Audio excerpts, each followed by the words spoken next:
The day my mother told me to pack my things so my younger brother could have my room, she didn't ask. She stood in my doorway, crossed her arms, and said, "You're older. You should understand. My name is Natalie. I was 23 years old, fresh out of college, working part-time while applying for full-time jobs, and still living at home because rent in our city was impossible on an entry-level salary. I thought staying a little longer made sense. I didn't know I was temporary. My brother, Daniel, was 19. He had just dropped out of his first semester at university because he needed time to figure things out. My mother said he was stressed, that he needed support, that he couldn't focus sharing a room with the old office space downstairs, so she chose my room. I came home from work that evening and found her measuring the walls. "What's going on?" I asked. "Daniel needs a proper space," she said, without looking at me. "He can't think clearly in that small room." "He has a room," I replied slowly. "Yes, but yours is bigger." That was it. That was the argument. "It's temporary," she added, as if that softened anything. "You're out most of the day anyway. Temporary." I looked around my room, the desk I'd studied at for years, the bookshelf my dad had built before he passed, the bed I had slept in since high school. "You want me to move downstairs?" I asked. "No," she said calmly. "I think it's time you found your own place." The words landed heavier than I expected. "I'm saving," I said. "I just started working." "You're 23, she replied. "You can't stay here forever." I wasn't asking to stay forever. I was asking not to be pushed out because my brother needed space. "Why does he get my room?" I asked quietly. "Because he needs stability right now." "And I don't?" She sighed like I was being difficult. "Natalie, you've always been independent. You'll manage." "He's more sensitive." Sensitive. I had worked through college, paid for my own books, helped with groceries when she asked. Daniel had switched majors twice before quitting entirely. But somehow, he was the fragile one. "When do you want me out?" I asked. "By the end of the week," she said, already rolling up the measuring tape. 5 days. 5 days to find somewhere to live because my brother needed a larger bedroom. That night, I sat on my bed staring at the walls, trying to understand how it happened so easily. This wasn't the first time I had been told to adjust for him. When we were younger, I gave up extracurricular activities because his sports fees were more important. When we argued, I was told to be the bigger person. When he failed exams, he needed comfort. When I succeeded, I was told not to make him feel bad. I had always been the strong one, which really meant I was the convenient one. Over the next few days, I packed my things into boxes. My mother didn't hover. She didn't offer to help me look for apartments. She simply asked if I needed Daniel to carry anything downstairs. Downstairs? Not to a new home, just out of the way. On my last night in that room, I stood in the doorway while Daniel moved his gaming console inside. He didn't look guilty. He looked excited. "Thanks," he said casually. "This will help a lot." I nodded. Because what else was I supposed to do? When I carried the final box out to my car, my mother followed me to the driveway. "You'll see," she said. "This is good for you. You need to grow." I looked back at the house, at the window of the room that used to be mine. "I didn't leave because I was ready," I said quietly. "I left because you made space for him." She frowned like she didn't understand the difference. I drove away that night with 2 suitcases, a box of books, and a mattress tied awkwardly in the back of my car. She said it was temporary, but I never moved back. And 5 years later, when my phone lit up with her name asking for a place to stay, I remembered exactly how easy it had been for her to replace me, looking back. That night wasn't the beginning. It was just the first time the favoritism cost me something visible. Daniel had always been the center of gravity in our house. When he was happy, the house felt calm. When he was upset, everything shifted around him. Plans changed. Voices lowered. Expectations adjusted. When I brought home straight A's, my mother smiled and said, "That's what I expect from you." When Daniel passed a class with the bare minimum, she celebrated like he had won a scholarship. "He just needs more encouragement," she would say. I needed understanding too. I just never received it in the same way. In high school, I gave up joining a study program abroad because the money was better spent on Daniel's sports training. In college, when I worked evenings to pay for textbooks, she reminded me that at least I didn't have the pressure Daniel had. "What pressure?" I once asked. "He struggles differently," she replied. Differently always meant more important, so when she stood in my room and told me to move out because he needed space, it wasn't shocking. It was consistent. Still, knowing something doesn't make it hurt less. After I left, I moved into a small studio apartment on the edge of the city. The rent took most of my paycheck. I worked mornings at a marketing firm and evenings at a cafe to cover utilities. Some nights I ate cereal because it was cheaper than cooking. She rarely called to ask how I was managing, but I saw pictures online. Daniel in my old room. My desk pushed aside to make space for his gaming chair. The bookshelf gone. New paint on the walls. He looked comfortable. I looked at those photos longer than I should have. One evening, I called her. "Is he doing better?" I asked. "Yes," she said warmly. "Having your room really helped him settle." My room. Not his new room. Not the extra space. Mine. "And you?" she asked, almost as an afterthought. "I'm working 2 jobs," I replied. "Well," she said lightly, "that builds character." Character? That was the reward I received for being the strong one. Months turned into a year. I stopped expecting her to ask if I needed help. I stopped telling her when I was exhausted. I stopped updating her about promotions or raises. Whenever I visited, Daniel barely acknowledged that he was sleeping in what used to be mine. My old closet now held his clothes. My window had different curtains. The message was clear. I had been replaced not just in space, but in importance. At family gatherings, my mother would say proudly, "Daniel's figuring things out." When someone asked about me, she would answer quickly, "Oh, Natalie's always been independent." Independent. That word became her excuse for everything she didn't give me. Support, protection, fairness.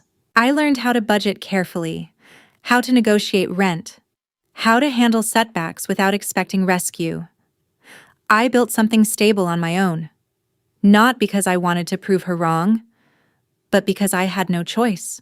And slowly, something changed inside me. The anger faded, the hurt stayed, but it hardened into clarity. I understood that in our family, love was uneven. It wasn't cruel. It wasn't loud. It was simply distributed differently. Daniel was protected. I was prepared. 5 years passed that way. I moved into a better apartment. I earned a promotion. I stopped working nights. I built a life that didn't depend on anyone offering me space. Then one evening, as I was sitting on my couch reviewing emails, my phone lit up with her name. I stared at it for a few seconds before answering. Her voice sounded different, less certain. "Natalie," she began, "I need to talk to you about something important." And the tone in her voice told me this wasn't about Daniel anymore. I already knew something was wrong before she explained it. My mother was not a woman who asked for help easily. She preferred to present herself as in control, especially when it came to Daniel. So when her voice sounded uncertain on the phone, I felt something shift. "What's going on?" I asked. There was a pause. I could hear her breathing. "Daniel moved out 3 months ago," she said. "He's living with friends." That surprised me, but not for the reason she expected. I wasn't shocked that he left. I was surprised she didn't mention it sooner. "And," I prompted gently, "and things have been difficult," she continued. "The mortgage increased. Utilities are higher. I'm behind on a few payments." The words came slowly, like she was forcing them out. "I might need somewhere to stay, just temporarily," she added quickly. "Until I get back on my feet." Temporarily. The same word she used 5 years ago. I leaned back against my couch and looked around my apartment. It wasn't large, but it was mine. Every piece of furniture had been chosen carefully. Every bill paid with money I earned. "You want to move in with me?"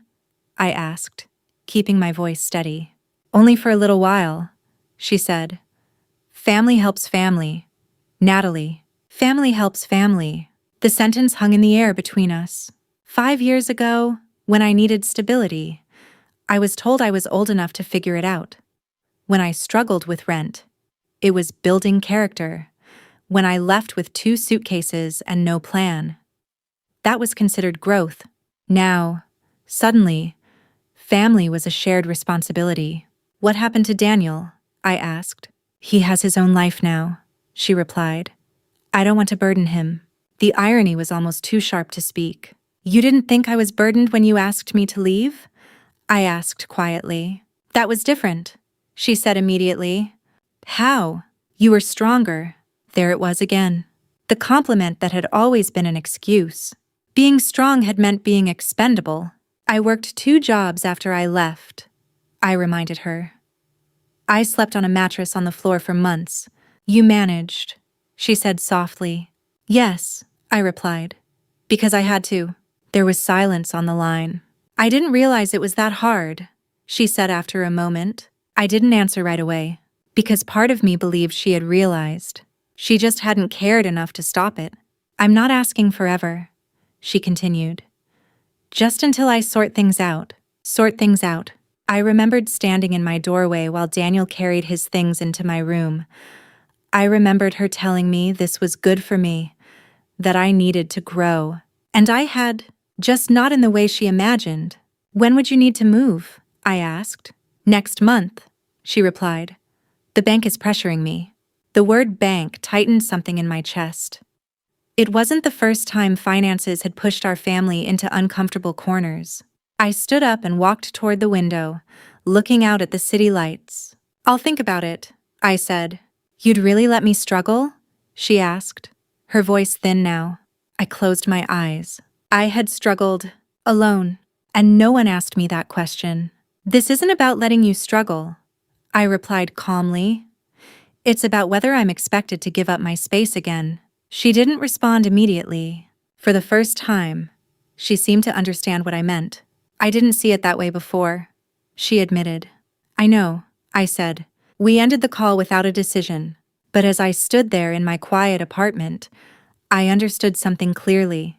5 years ago, I left because I was told to. This time, the choice would be mine. A week later, she came to see my apartment.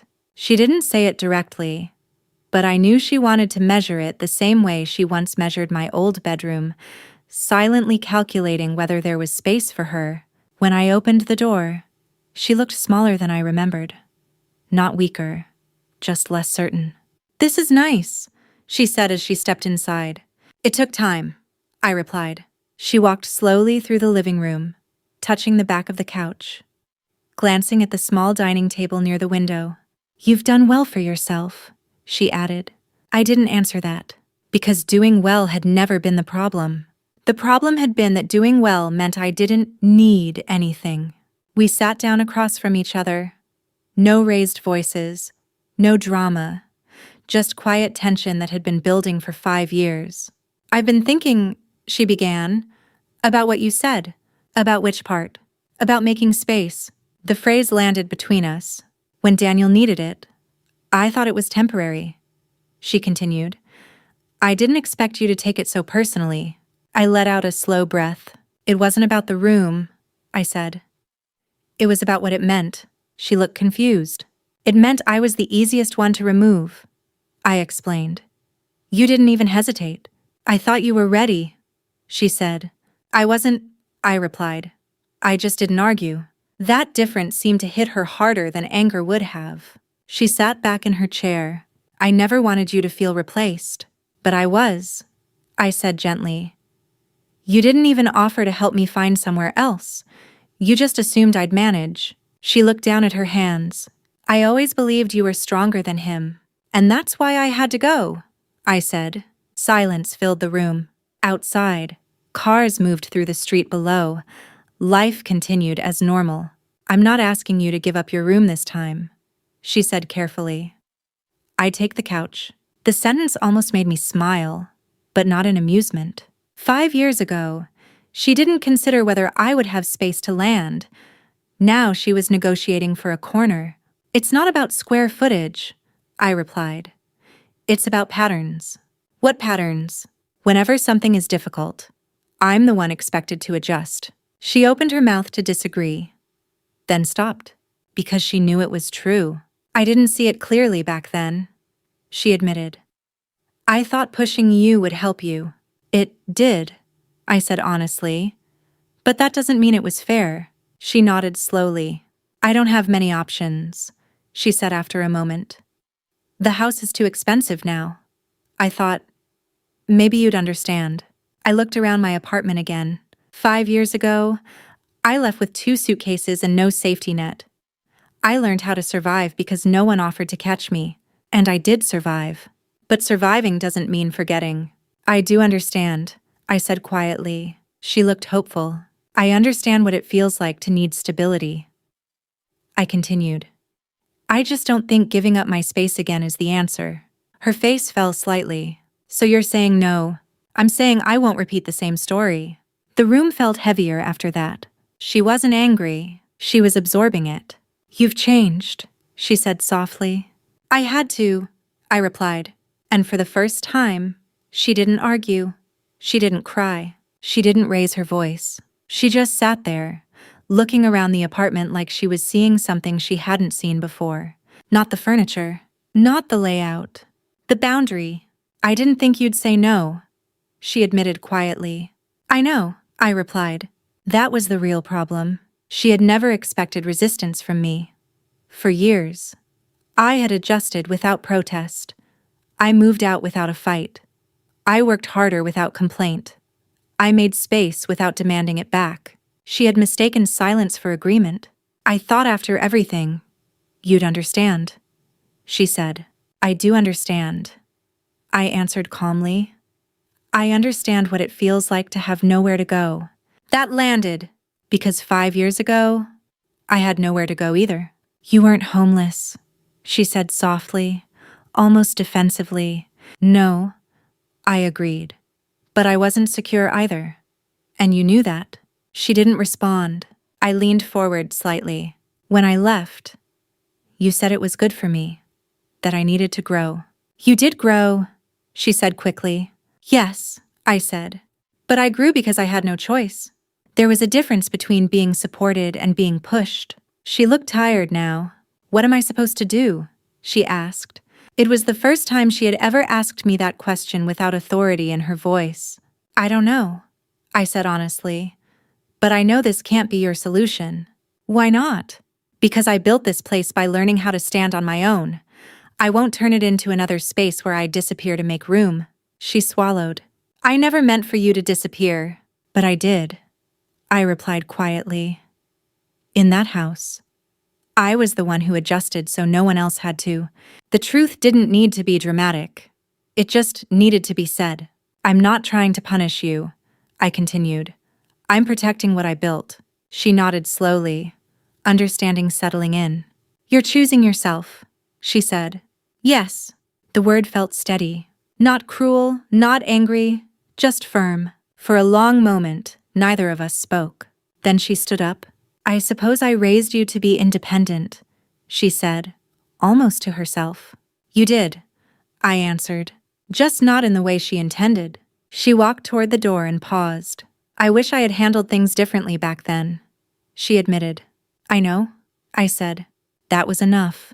When the door closed behind her, the apartment felt quiet again, but it didn't feel heavy.